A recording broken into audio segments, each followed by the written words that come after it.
guys, it's Shayla again from Freckle Finance, and January is a very popular month to do a no spend month. So I wanted to talk to you guys about why I specifically do not do a no spend month. If you're new to this channel, make sure you click that subscribe button below. I upload videos on personal finance, financial independence, and lifestyle videos. So first I want to state that this video is very specific to me. I do definitely see the benefits of a no spend month for other people.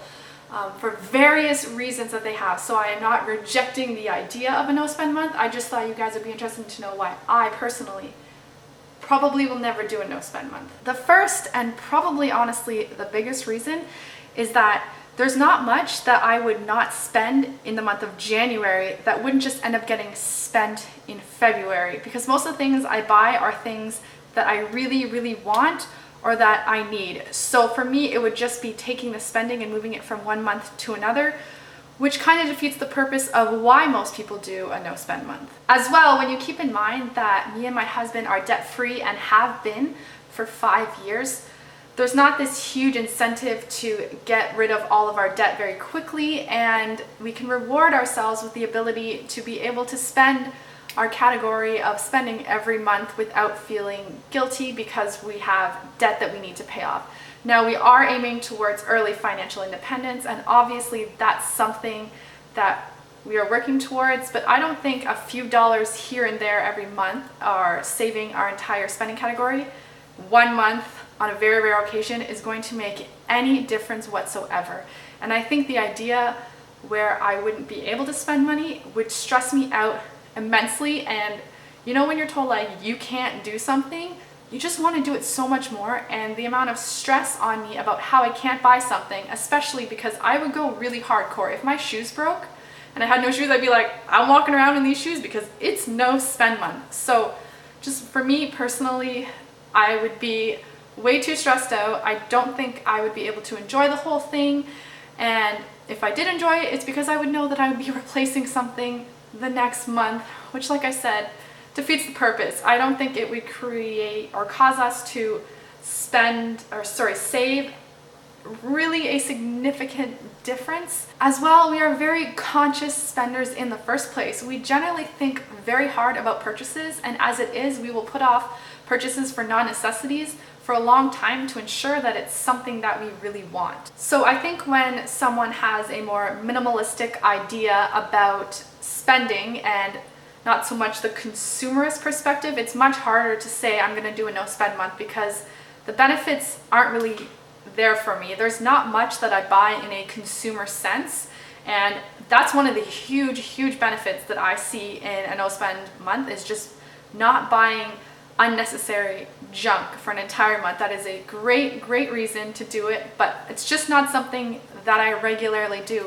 I go months without buying clothes. I go months without buying things that I don't need. Now, some of the needs that I get are probably on different levels. There are definitely things I get for enjoyment or my convenience, and then there's legitimately things that I very much need.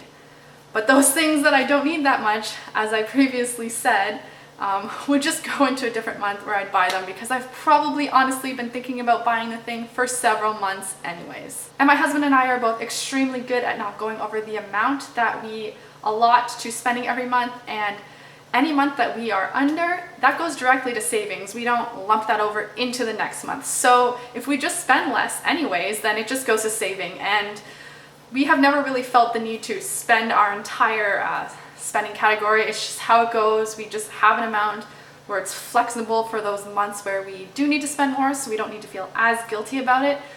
But at the same time, if we don't spend it, no big deal, it goes to savings. I do want to say that I definitely encourage a no spend month for many types of people, and maybe one day I'll pick it up. Maybe one day I'll be like, this will be fun, let's do it for a month. Now, I definitely, by the way, have no spend weeks, but that's usually because that month I ran out of my spending money, so I can't spend any money the next week.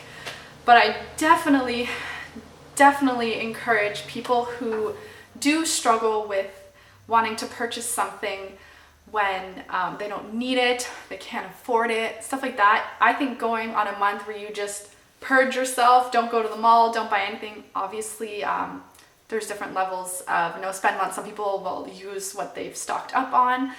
or whatever. But I think for consumer goods, getting yourself away from any non-necessities for a month is still a very, very good idea. As well, another time that is very, very great to do a no spend month is when you're almost out of debt. And I feel that getting out of debt like a month or whatever quicker would be incredibly great motivation, especially if it's the next month. You only need to save, let's say, $100 more. You only need $100 more that month to pay off your debt. Definitely a great time to do a no spend month. But I thought I would do this video because I guess I was thinking I felt bad because I'd never done a no spend month specifically before. And so I analyzed, why do I feel that way? And maybe other people feel that way. So just remember, it really depends on your own financial circumstances and your own personalities. If you're a personality who's going to be super stressed out about not spending money, you're probably going to cause yourself to fail or to just spend more the next month. So you really have to assess whether it's a good idea for you on whether or not you should do a no spend month. If you like this video, make sure to give it a big thumbs up. And remember that no matter what your financial situation is, make sure to have a great day. Bye.